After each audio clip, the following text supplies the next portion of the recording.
एक सुनसान गांव के किनारे पर एक पुराना सूखा दरख्त था। गांव के लोग कहते थे कि रात को उस दरख्त के पीछे कोई छुपी मखलूक रहती है जो हर चांदनी रात को निकलती है, लेकिन किसी ने उसे देखा नहीं था सिवाय अली के। अली एक नौजवान लड़का अपने दोस्तों के साथ रात को मुहिम जोई करने निकला। उन्होंने फैसला किया कि वो उस बदनाम दरख्त के पास जाएंगे और देखेंगे कि असल में वहाँ है क्या।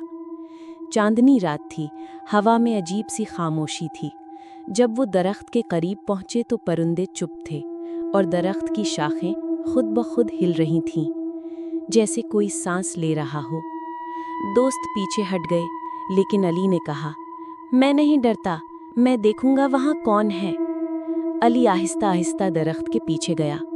खामोशी, मुकम्मल खामोशी, सिर्फ उसके कदमों की चाप।